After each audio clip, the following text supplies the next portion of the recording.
wabarakaatu. Soo dhawaada dhammaan ardayda Soomaaliyeed meel walba joogtaan. Maanta waxaan rabaa inaan wax idinka tusiyo sida loo isticmaalo buugga jawaabaha imtixaanka dugsiga sare ee glaaska 12aad. waa picture-ka hoos idin kaga muuqda buugga sidaan ah. su'aalaha imtixaanka warqad bay ku qoran yihiin, jawaabahana buuggan ayaa lagu guurinaya, aad ku sii qoraysaa. buugga qaybtiisa hore qaybta sare ee cad macluumaadka ku qoran ee buuxiska kaa raba ayaa si aad u aragto halkan sare ayaan kusoo qoray, waayo buuggii oo PDF ama si fiican loo arki karaya maan helin. waxaa ugu horeeya magaca ardayga. halkan waxaad ku qoraysaa magacaaga hebel hebel hebel amba heble hebel hebel. code halkaa sare waxba ku qori maydid, halkaa waxbaa ku qorin code-kaa sare, code-kan hoosena waxbaa ku qorin. waxaad sidoo kale qoraysaa excuse me roll number.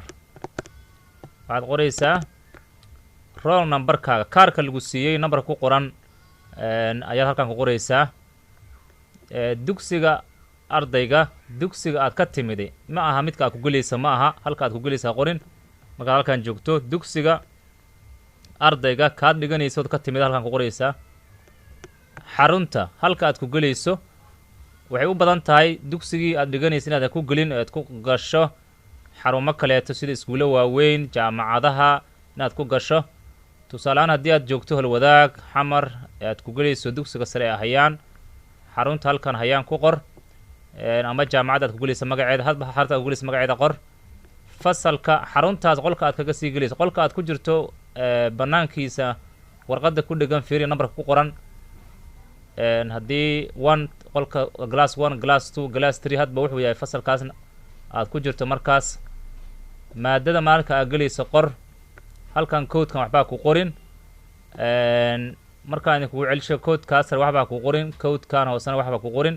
kaliya waxaad qortaa magacaaga saxda ah oo saddexan, roll numberka aad wadato, dugsiga aad ka timiday magaciisa, xarunta aad marka aad ku gelayso haddii jaamacad heblaaya tahay, haddii dugsiga sare hebel uu yahay, fasalka marka aad ku jirto ee xaruntaa ka tirsan, qolka numberkiisa, maadada marka aad gelayso. marka buuggan gudaha usii gasho waxaa waa warqacad, waa 2 column buu u badan yahay haddaan wax laga bedelinin. column loogu talagalay question numberka, su-aasha aad ka jawaabay numberkeeda iyo answerkeeda. tusaalehaan haddii aad multiple choice ka jawaabayso su-aasha koowaad ee optionada haysatana A B C yihiin, in case haddii jawaabtu A tahay qaybta answerkaad A ku qoraysaa kaliya bis. inaad xataa jawaabta soo qorto muhiim maaha, xarafka markaa aad dooratay oo dooro lahayd ayaa halkaa ku qoraysaa iyo jawaabta su-aasha numberkeeda. haddii su-aasha ay directed tahay ama calculation, su-aasha numberkeeda qor, jawaabteeda halkan ku qora idoo qoraala. ama calculation idoo ah su-aasha xigta ayaad u samayn kartaa, number kale u samaynaya kadib jawaabteeda ku qoraysaa. sidaas ayaad u isticmaalaysaa buugga. macluumaadka ugu horreya inaad buuxisana waa muhiim, aad bay muhiim u tahay inaad qorto roll numberkaaga, dugsiga aad ka timiday, xarunta aad ku gelayso, qolka aad kaga sii gashay, maadada magaceeda, labadaa kooduhan buuxinin. insha allahu tacaala waan rajeynaya inaad buugga si sax u isticmaali doonto. nasiib wacan iyo guul ayaan ku rajeynayaa.